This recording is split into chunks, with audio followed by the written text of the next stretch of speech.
नमस्कार छात्रों, स्वागत है आपका एक नई वीडियो में। आज हम जो बात करेंगे अनुपात और समानुपात की, जो हम आपको बताएंगे, यानी कि रेशियो एंड प्रपोर्शन।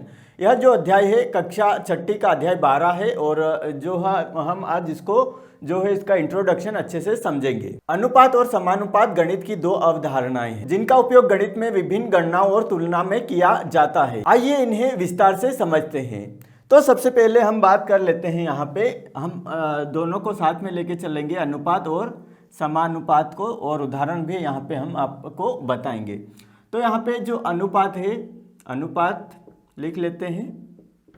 अनुपात साधारणतः जो है इस प्रकार जो है इसको प्रदर्शित किया जाता है यहाँ पे। और जो समानुपात है इसमें 4 बिंदु आते हैं, यहाँ पे हम लिख लेते हैं समानुपात, और इसको जो है 4 बिंदु आते हैं बीच में, है ना, इसको दर्शाने के लिए।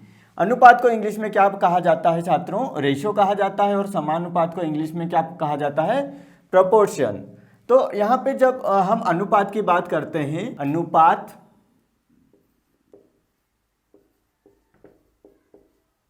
दो या अधिक संख्याओं के बीच तुलना का तरीका है। इससे सामान्यतः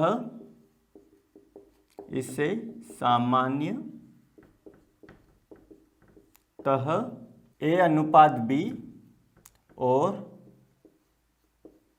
ए बटा बी, इसे ए अनुपात बी भी पढ़ा जा सकता है ना। इसे सामान्यतः ए अनुपात बी और ए बटा बी या ए अनुपात बी के रूप में पढ़ा जाता है, के रूप में पढ़ा जाता है। तो ये है अनुपात की परिभाषा। अनुपात दो या अधिक संख्याओं के बीच तुलना का एक तरीका है। इसे सामान्यतः ए अनुपात बी और ए बटा बी या ए अनुपात बी के रूप में पढ़ा जाता है या लिखा जाता है। अब हम बात कर लेते हैं यहाँ पे समानुपात की। समानुपात का अर्थ है, समानुपात का अर्थ है दो अनुपात बराबर हैं, यानी कि ए अनुपात बी बराबर सी अनुपात डी। तो यहाँ पे बराबर हमने इसलिए लगाया क्योंकि बराबर भी क्या है? समानुपात ही है ना। बराबर या समानुपात एक ही है। तो हमने क्या पढ़ा अभी यहाँ पे? जो समानुपात का जो परिभाषा क्या कहती है? समानुपात का अर्थ है दो अनुपात। ये एक अनुपात है, ये दो अनुपात है ना। ये अनुपात है एक और ये अनुपात है दो, है ना। ये पहला अनुपात है, ये दूसरा अनुपात है। दो अनुपात कैसे हैं? बराबर हैं। तो हम इसे इस प्रकार भी लिख सकते हैं, ए अनुपात बी, और ये हो गया समानुपात का चिन्ह, और ये हो गया सी अनुपात डी। यानी कि इसका अर्थ है ए बी सी और डी समानुपात में है। तो यहाँ पे देखो, जो हमने अनुपात और समानुपात की परिभाषा समझ ली। यहाँ पे अनुपात दो या दो अधिक संख्याओं के बीच तुलना का तरीका, यानी कि ए अनुपात बी, और ये जो है हम इसको पढ़ा जाता है इस प्रकार। और समानुपात का अर्थ है दो अनुपात बराबर हैं। क्या है? दो अनुपात बराबर हैं। हम उदाहरण से समझेंगे तो आपको और अच्छे से समझ में आ जाएगा। हम यहाँ पे उदाहरण लेते हैं। यहाँ एक स्कूल है। पहला उदाहरण लेते हैं। एक स्कूल में जो है यहाँ पे जो छात्र कितने हैं? यहाँ पे मान लेते हैं इस स्कूल में जो छात्र हैं वो कितने हैं? 30 है। और जो छात्राएं हैं वो कितनी संख्या है? यहाँ पे 20 है। छात्र हमारे पास कितने हो गए? 30, और जो छात्राएं हैं उनकी संख्या जो स्कूल में कितनी है 20 है। तो हमारे पास जो स्कूल में लड़के और लड़कियों है ना, छात्र और छात्राओं का अनुपात कितना आ जाएगा हमारे पास, जो छात्र है हमारे पास कितने हैं 30 और जो छात्राएं हैं वो हमारे पास 20। तो ये अनुपात निकल के आ जाएगा, स्कूल में छात्र और छात्राओं का अनुपात कितना है 30:20 है। अब दूसरा उदाहरण हम लेते हैं, मान लेते हैं एक ग्लास है हमारे पास, ये हमने एक ग्लास बना लिया और इस ग्लास में जो है यहाँ पे मान लेते हैं जो 5% क्या है यहाँ पे पानी है, क्या है 5% यहाँ पे कितना है पानी है इस ग्लास में, और जो 2% यहाँ पे 2% जो है यहाँ पे क्या है चीनी है, चीनी यानी कि शक्कर। तो यहाँ पे जो इसका अनुपात जो यहाँ पे जो मिश्रण का अनुपात है, यहाँ पे मिश्रण का अनुपात कितना हो जाएगा यहाँ पे 5:2 हो जाएगा। यानी कि इस ग्लास में जो मिश्रण है चीनी और पानी का मिश्रण कितना हो जाएगा 5:2 हो जाएगा। और यहाँ पे जो छात्रों का अनुपात है ना, स्कूल में छात्रों का अनुपात कितना हो जाएगा 30:20, यानी कि जो 30 छात्र हैं और 20 क्या है छात्राएं हैं। इसी प्रकार हम यहाँ पे जो है इसका उदाहरण, यहाँ पे जो समानुपात का उदाहरण लेते हैं उदाहरण। अब आपको जो समानुपात की परिभाषा अच्छे से समझ में आ जाएगी। तो यहाँ पे हम एक उदाहरण लेते हैं 10:15 और यहाँ पे ले लेते हैं 2:3। तो ये क्या है बराबर हमने यहाँ पे लगाया, आपको थोड़ा कन्फ्यूजन हो रहा होगा, तो हम यहाँ पे समानुपात भी लिख सकते हैं, कोई फर्क नहीं पड़ता है ना, बराबर हो या समानुपात एक ही है। तो यहाँ पे 10:15 और 2:3। अब देखो यहाँ पे ये कैसे हैं आपस में बराबर हैं, कैसे बराबर हैं, अगर हम 10 इसको ऐसा लिख सकते हैं 10/15 और ये समानुपात को हम लिख लेते हैं बराबर 2/3। अब यहाँ पे देखो भाग देते हैं हम 5 का, तो 5 क्या हो जाएगा 15 और यहाँ हो जाएगा 5 दूनी 10, तो ये हो गया 2/3 बराबर 2/3। यानी कि समानुपात का अर्थ ही क्या है कि दो अनुपात बराबर हैं, यानी कि इधर के जो अनुपात बराबर हैं साथ ही इधर के अनुपात भी बराबर हो जाएंगे। तो यहाँ पे हम कह सकते हैं कि 10, हम क्या कह सकते हैं, हम कह सकते हैं कि 10, 15, 2 और 3 समानुपात में है।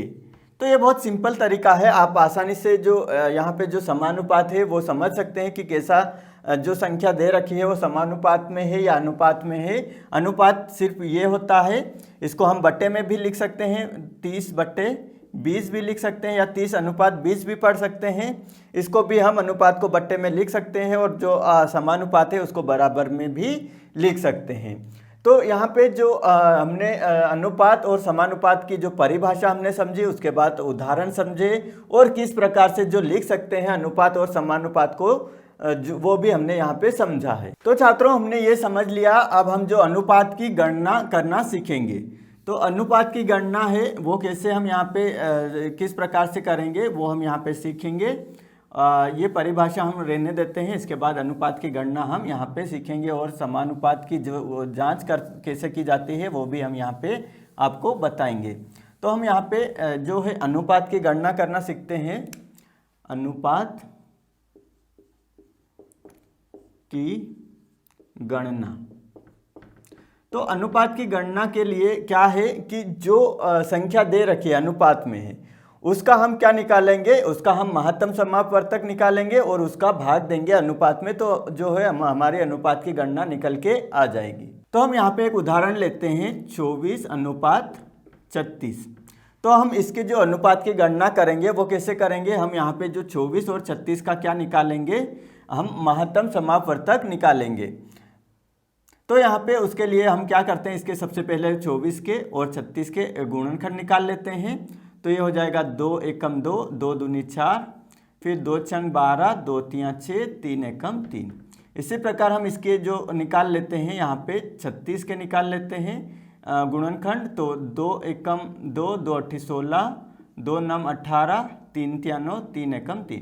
तो हम यहाँ पे लिख लेते हैं 24 के गुणनखंड क्या निकले, 2 गुणित 2 गुणित 2 गुणित 3, और जो 36 के गुणनखंड क्या निकले हमारे पास, 2 गुणित 2 गुणित 3 गुणित 3। तो छात्रों अब आपको क्या निकालना है, यहाँ पे जो है महत्तम समापवर्तक निकालना है, महत्तम समापवर्तक यानी कि HCF, ये हमको निकालना है। तो महत्तम समापवर्तक में हम क्या करते हैं छात्रों, कॉमन जो संख्या दिख रही है वो ले लेते हैं, ये कॉमन है और एक ये 3 कॉमन दिख रहा है और दोनों में ये, तो दोनों में जो संख्याएं कॉमन दिख रही है वो ले लेते हैं। तो 2 गुणित 2 गुणित और ये 3, तो कितना आया हमारे पास जो महत्तम समापवर्तक, 2 दूनी 4, 4 तियां 12।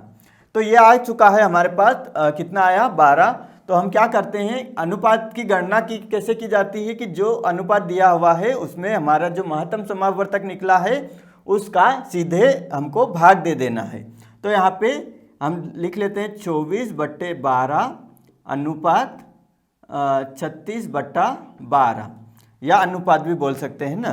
तो ये क्या हो जाएगा, 12 एकम 12, 12 दूनी 24, 12 एकम 12, 12 24, 12 तियां 36। तो हमारे पास जो अनुपात की गणना क्या निकल के आ गई, 2:3। ये हमारी जो है अनुपात की गणना निकल के आ गई है। अगर आपको इस विधि से कठिन लग रहा है तो अनुपात की गणना आप सीधे भी कर सकते हैं। इसके लिए आप क्या करेंगे, 24/36 का भाग दे देंगे आपस में, जो जिससे आप भाग देना चाहते हैं ना, जिसका भाग जा रहा है, हम यहाँ पे डायरेक्ट सीधे 12 का भाग दे देते हैं। आप 2 का भी भाग दे देते हैं, 3 का भी दे सकते हैं। आखिरी में जो संख्या बचती है सबसे छोटी, जिसमें भाग नहीं जाता है दोनों में, तो वो अभी आपका क्या हो जाएगा, अनुपात की गणना हो जाएगी। तो 12 एकम 12, 12 दूनी 24, 12 तियां 36। तो ये सीधा हो गया 2/3। तो 2:3 भी लिख सकते हैं, 2:3। तो ये हमारा उत्तर निकल के आ गया। आप अनुपात की गणना इस प्रकार से कर सकते हैं। अब जो बात की जाए यहाँ पे समानुपात में उत्तर की जांच कैसे की जाती है वो भी हम यहाँ पे अब आपको बताएंगे। तो अब हम यहाँ पे समानुपात की जांच, समानुपात की जांच कैसे की जाती है वो अब हम आपको यहाँ पे सिखाएंगे।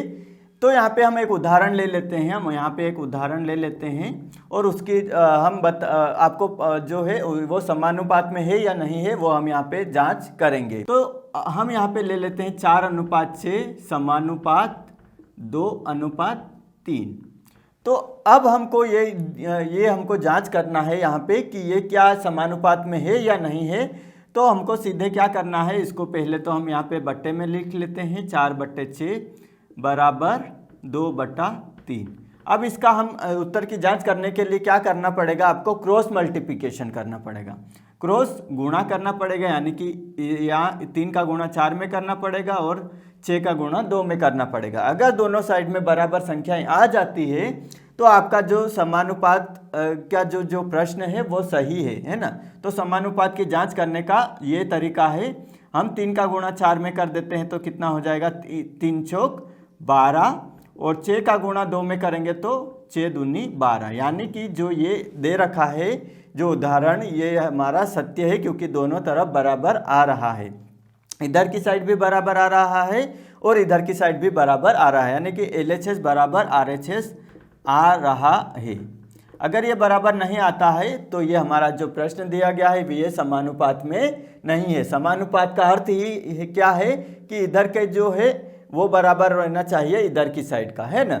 और अगर और आप इसमें जो जांच करना चाहते हैं तो यहाँ पे और जांच कर लेते हैं, 4/6 बराबर 2/3। यहाँ पे 2 का भाग दे देते, 2 तियां 6, 2 दूनी 4, यानी कि इधर की साइड भी बराबर आ रहा है और इधर की साइड भी बराबर आ रहा है। तो ये जो जांच करने के तरीके हैं आप इस प्रकार से जांच कर सकते हैं। समानुपात का अर्थ है 2 अनुपात बराबर हैं, ये अनुपात बराबर है, ये अनुपात बराबर है, ये बराबर है, ये बराबर है। तो क्या हो गया यहाँ पे, जो हमने समानुपात की जांच क्या है वो हमने करना सीख ली, और अनुपात की गणना है वो किस प्रकार की जाती है वो भी हमने यहाँ पे सीख ली है। अब हम जो अनुपात और समानुपात का उपयोग कहाँ कहाँ होता है वो उसके बारे में हम अब आपको बताएंगे। तो छात्रों, अब जो अनुपात और समानुपात के उपयोग कहाँ कहाँ उपयोग होता है वो हम यहाँ पे बता देते हैं। व्यापार और वित्त में जो व्यापार और वित्त यानी कि लाभ हानि लागत मूल्य वस्तुओं की लागत कितनी और उनकी जो वित्तीय गणनाओं में जो है अनुपात और समानुपात का उपयोग किया जाता है। खेल में खिलाड़ियों का प्रदर्शन, किस खिलाड़ी का अच्छा हो रहा है, टीम में किस खिलाड़ी का जो प्रदर्शन खराब हो रहा है, उसका जो अनुपात है और वो निकालने के लिए किया जाता है, कौन सी टीम अच्छा प्रदर्शन कर रही है। तो खेल में भी जो है अनुपात और समानुपात का उपयोग किया जाता है। खाना पकाने में सामग्री की माप, इस कोई सा भी हम जो खाना बना रहे हैं, कोई सा भी व्यंजन बना रहे हैं, उसमें किस अनुपात में कौन कौन सा मसाला जो डालना है, कौन कौन सी जो सामग्री उसमें डालनी है, वो भी हम जो अनुपात का उपयोग करके जो है खाना पकाते हैं। तो फिर है विज्ञान और इंजीनियरिंग में। विज्ञान में बहुत सारे तत्व और वस्तुओं की माप के लिए तत्वों में जो मिश्रण हम मिलाते हैं वो किस अनुपात में मिलाया जाना चाहिए, वो भी हम जो है अनुपात और समानुपात का उपयोग करके करते हैं। तो अनुपात और समानुपात का उपयोग विभिन्न जो है क्षेत्रों में किया जाता है। तो छात्रों, आज जो हमने इस वीडियो में अनुपात और समानुपात के बारे में जाना, उसकी परिभाषा, उसके उदाहरण, साथ ही हमने अनुपात की गणना और समानुपात की जांच करना सीखा। उसके बाद हमने जो अंत में है अनुपात और समानुपात के उपयोगों के बारे में चर्चा की। तो आशा है छात्रों यह वीडियो की जानकारी अनुपात और समानुपात अच्छे से समझने में मदद करेगी। अगर यह वीडियो आपको पसंद आया तो इस वीडियो को लाइक एवं शेयर जरूर करें। साथ ही आपके अपने YouTube चैनल मैथ सर को सब्सक्राइब कर लीजिए और बेल आइकन को प्रेस कर लीजिए ताकि आने वाले वीडियो आपको सबसे पहले मिल सके। मिलते हैं अगले वीडियो में गणित के एक नए टॉपिक के साथ। तब तक आप सभी छात्रों को धन्यवाद।